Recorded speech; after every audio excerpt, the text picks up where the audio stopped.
नमस्कार, मी प्रियंका स्वरसाजमध्ये तुमचं स्वागत करते। आज आपण रेस्टॉरंट स्टाईल छोले इथे बनवणार आहोत। मी एक मोठी वाटीभर छोले रात्रभर पाण्यात भिजवून ठेवलेले होते। ते आता कुकरला आपण लावून घेणार आहोत। तर कुकरमध्ये मी छोले भिजतील इतकं पाणी घालून एक चिंच इथे घालणार आहे। यामुळे छोल्यांना काळापणा देखील येतो व आंबटसर छान रेस्टॉरंट स्टाईल चव देखील येते। यात 2-3 थेंब तेल मी घालून घेतलेलं आहे व एक तेजपान घालून याला आपल्याला मीडियम फ्लेमवर 5 विसल करून घ्यायचे आहेत। बरेच लोक हे शिजवण्यासाठी चहा पावडरचं पाणी देखील वापरतात। हे पहा, 5 विसल नंतर अगदी छान आपले छोले शिजून तयार झालेले आहेत। मसाल्यासाठी 3 मीडियम साईजचे कांदे व 2 टोमॅटो मी बारीक चिरून घेतले आहेत। एका कढईत आपण अगदी 1-2 चमचे तेल इथे घालून घेणार आहोत। त्यानंतर चिरून घेतलेला कांदा, टोमॅटो, त्याचप्रमाणे 2-3 लसूण पाकळ्या व 5 ते 7 काजू अगदी रिच टेस्ट येण्यासाठी या ग्रेव्हीमध्ये आपण घालणार आहोत। हे व्यवस्थित सर्व मसाले परतवून यात 2-3 चमचे पाणी घालून 5 मिनिटं याला झाकून आपल्याला शिजवून घ्यायचं आहे। शिजल्यानंतर तुम्ही पाहू शकतात किती छान सगळं मऊसर असं झालेलं आहे। हे सगळे पदार्थ आता आपण मिक्सरला अगदी बारीक पेस्ट याची करून घेणार आहोत। त्यानंतर कढईत मी 2 ते 3 चमचे तेल पुन्हा घालून घेणार आहे। त्यात आता 1 तुकडा दालचिनी तसेच 2-3 वेलची आपण अख्खेच घालून देणार आहोत। आणि आता जी पेस्ट आपण बनवली होती ते देखील यात आपण घालून घेणार आहोत व मीडियम फ्लेमवर याला आपल्याला छान परतवून घ्यायचं आहे। मसाल्याला तेल सुटेपर्यंत मी याला असं परतवून घेत आहे। तुम्ही बघू शकतात अगदी कळांना आता तेल सुटायला सुरुवात झाली आहे।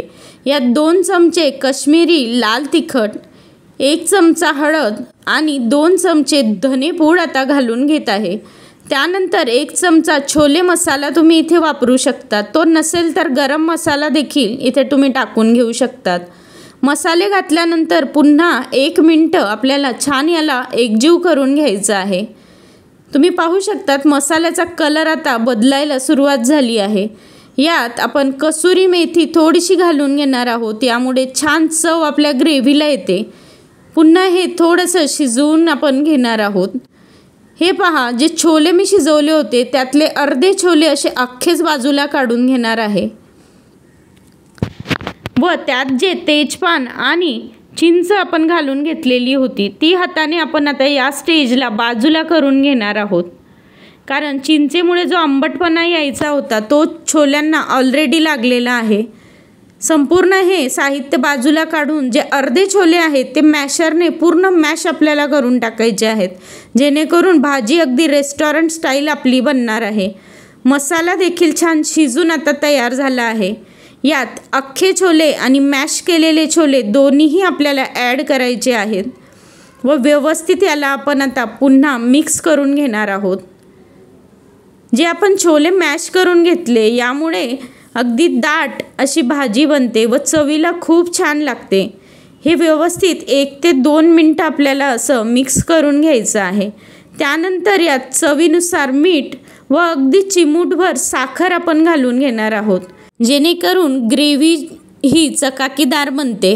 2 ते 3 मिनिटं हे शिजवून घेतल्यानंतर यात आता बारीक चिरून घेतलेला कोथिंबीर मी घालून देत आहे व पुन्हा सगळं आपल्याला हे मिक्स करायचं आहे। हे बघा, तुम्ही पाहू शकतात ग्रेव्ही किती सुंदर आपली बनलेली आहे व रंग देखील खूप छान आपल्या रेस्टॉरंट स्टाईल छोल्याला आलेला आहे।